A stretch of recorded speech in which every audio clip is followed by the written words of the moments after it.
ఎప్పుడు ఒకే విధమైన బ్రేక్ఫాస్ట్ కాకుండా ఒక్కసారి ఇలా కొత్తగా ట్రై చేయండి. హెల్తీగా చాలా అంటే చాలా బాగుంటుంది. పిల్లలు పెద్దలు ఇష్టంగా అయితే తినేస్తారు. మరి ఈ రెసిపీ ఎలా ఏంటి అనేది మీకు చూస్తేనే కదా అర్థమవుతుంది. లేట్ ఎందుకు, ఇంకా వీడియోలోకి వెళ్ళిపోదాం పదండి. ముందుగా ఒక బౌల్ అయితే తీసుకొని అందులోకి కప్పు పెసలను అయితే వేసుకోవాలి.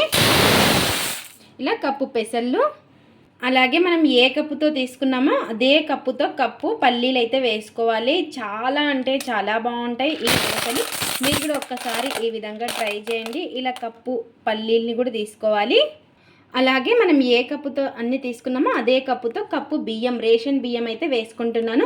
మీరు కావాలి అంటే నార్మల్ బియ్యం అయినా వేసుకోవచ్చు, ఏవైనా పర్లేదు. ఇప్పుడు ఇలా మూడు కూడా ఈక్వల్గా తీసేసుకుందాము.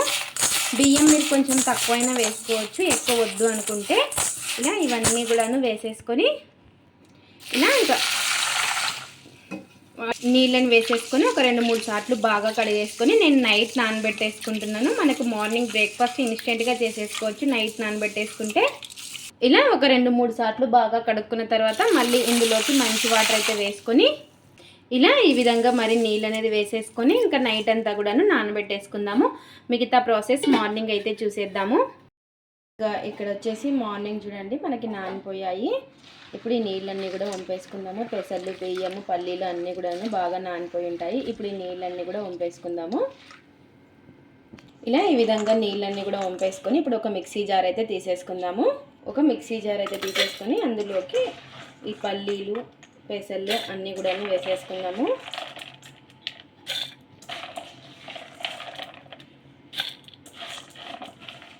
ఇలా ఇంకా మనకి అన్ని ఎన్ని అయితే పడతాయో అన్నీ వేసేసుకొని ఇంకా నీళ్ళు వేసుకొని మిక్సీ అయితే పట్టేసుకోవాలి. ఇలా నీళ్ళు అనేది వేసేసుకొని ఇంకా మెత్తగా మిక్సీ అయితే పట్టేసుకుందాము. ఇలా ఇంకా ఒక బౌల్లోకి అయితే వేసేసుకుందాము అంతా కూడాను. ఇలా ఈ విధంగా మెత్తగా మిక్సీ అయితే పట్టేసుకోవాలి. ఇప్పుడు ఇందులోకి రుచికి సరిపడినంత ఉప్పు, ఇందులోకి కొంచెం వాముని ఈ విధంగా నలిపి వేసుకుందాము. వాము వేసుకుంటే టేస్ట్ చాలా బాగుంటుంది. ఇలా వాము కూడా వేసుకొని కొన్ని ఈ విధంగా నీళ్ళు అనేది వేసేసుకొని మొత్తం ఒకసారి కలిపేసుకుందాము. వెంటనే దోశ అయినా వేసుకోవచ్చు. నేను చట్నీ చేసిన తర్వాత అయితే వేసి చూపిస్తాను. ఇప్పుడు ఇందులోకి చట్నీ అయితే చేసేసుకుందాం. ఇంకా చూసారు కదా ఈ విధంగా ఉండాలి మనకు బ్యాటర్ వచ్చేసి. ఇప్పుడు ఇందులోకి చట్నీ అయితే చేసేసుకుందాం. ఇంకా వంట సోడా అవసరమే లేదు అసలుకి.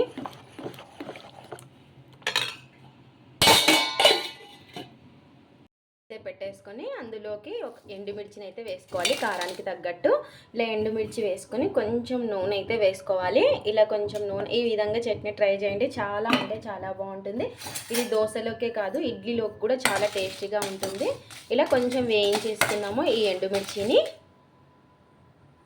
ఇలా ఎండుమిర్చి కొంచెం వేగిన తర్వాత ఇందులోకి వెల్లుల్లి రెబ్బలు, కొన్ని అల్లం ముక్కలు, అలాగే కొంచెం జీలకర్ర కూడా వేసుకోవాలి. అలాగే కొద్దిగా జీలకర్ర, ఇలా ఇవన్నీ కూడా వేసేసుకొని ఒకసారి బాగా కలిపేసుకుందాము. ఇందులోకి కొంచెం కరివేపాకు, ఇలా కరివేపాకు కూడా వేసేసుకొని మళ్ళీ ఒకసారి బాగా కలిపేసుకుందాము ఇదంతా కూడాను. అలాగే కొద్దిగా చింతపండు కూడా వేసుకొని ఒకసారి మళ్ళీ బాగా కలిపేసుకొని వీటిని కొంచెం బాగా ఫ్రై చేసేసుకోవాలి. ఇలా కొంచెం బాగా వేగిన తర్వాత ఇంకా ఆఫ్ చేసేసుకొని చల్లారిన తర్వాత మిక్సీ పట్టేసుకోవడమే. ఒక మిక్సీ జార్ అయితే తీసేసుకొని అందులోకి పుట్నాల పప్పును అయితే వేసుకుందాము. అలాగే కొన్ని పచ్చివే వెల్లుల్లి రెబ్బలు కూడా వేసుకోవాలి ఈ విధంగా కట్ చేసేసుకొని. అలాగే మనం వేయించి పెట్టేసుకున్నాం కదా ఇవన్నీ కూడాను వేసేసుకోవాలి. రుచికి సరిపడినంత ఉప్పు, ఇంకా నీళ్లు వేసేసుకొని ఇంకా మెత్తగా మిక్సీ అయితే పట్టేసుకుందాం. ఎలాంటి కొబ్బరి కూడా అవసరం లేదు ఈ చట్నీకి.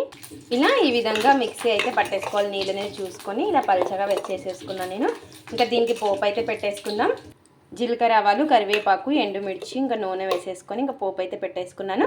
చట్నీ అయితే రెడీ అయిపోయింది. ఇంకా ఇప్పుడు దోశ అయితే వేసేసుకుందాము. ఒక్కసారి ఈ విధంగా చట్నీ ట్రై చేయండి, చాలా టేస్టీగా కూడా ఉంటుంది. దోశ పిండి వచ్చేసి ఈ విధంగా ఉండాలి. ఇంకా పెన్నం అయితే వేడైతే పెట్టేసుకొని బాగా వేడెక్కిన తర్వాత ఇలా ఒక గరిట పిండి అనేది వేసేసుకొని మనం ఈ విధంగా స్ప్రెడ్ చేసేసుకోవడమే.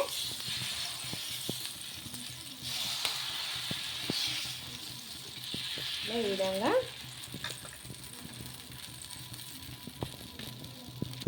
ఇలా కొంచెం నూనె అయితే వేసేసుకుందాం పైన. ఇలా నూనె అనేది వేసుకున్న తర్వాత చాలా అంటే చాలా హెల్దీ బ్రేక్ఫాస్ట్. మీరు కూడా ఒకసారి ఈ విధంగా ట్రై చేయండి. ఒక సైడ్ బాగా కాలిన తర్వాత ఇలా ఒక సైడ్ బాగా కాలిన తర్వాత ఇంకో సైడ్ అయితే తిప్పేసుకుందాము. ఇలా ఒక సైడ్ బాగా కాలిన తర్వాత ఇంకో సైడ్ అయితే తిప్పేసుకొని రెండు వైపులా కూడాను బాగా కాల్చుకోవాలి.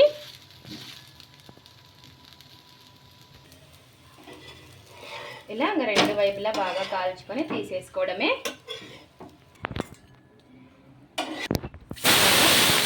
అలాగే వేసేసుకున్నాము. ఇలా గరిట పిండి అనేది వేసేసుకొని ఇలా ఈ విధంగా స్ప్రెడ్ చేసేసుకోవాలి.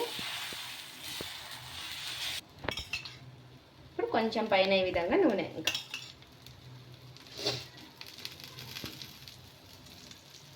ఇలా ఒక సైడ్ బాగా కాలిన తర్వాత ఇంకో సైడ్ అయితే తిప్పేసుకుందాం. చూసారా ఎంత ఈజీగా వస్తున్నాయో ఈ దోశలు వచ్చేసి.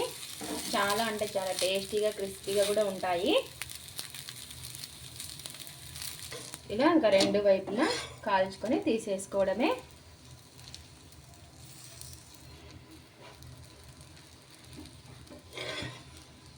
చూసారు కదా మనకి క్రిస్పీగా వచ్చేసింది.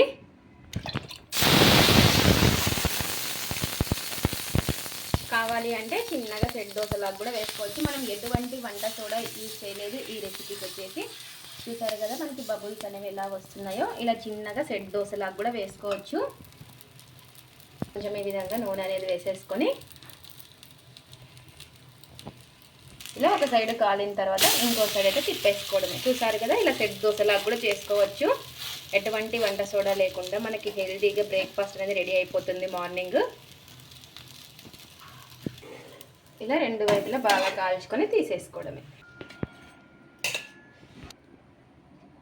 ఇందులోకి చట్నీ అయితే చేసుకున్నాం కదా, ఆ చట్నీలోకి అయితే టేస్ట్ అయితే చూసేద్దాము.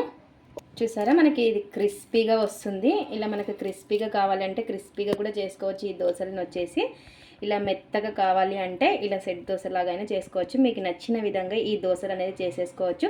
ఇది ఫ్రెండ్స్ ఇవాల్టి వీడియో. మా వీడియోస్ కనుక మీకు నచ్చినట్టయితే లైక్ చేయండి, షేర్ చేయండి, కామెంట్ చేయండి, సబ్స్క్రైబ్ చేసుకోండి. స్కిప్ చేయకుండా పూర్తి వీడియో చేయండి. చూసిన వాళ్ళు ఒక లైక్ అయితే చేయండి. పెసర్లు పల్లీలతో దోశలు ట్రై చేసి ఎలా వచ్చాయో కామెంట్ అయితే పెట్టండి. Thanks for watching. Bye bye.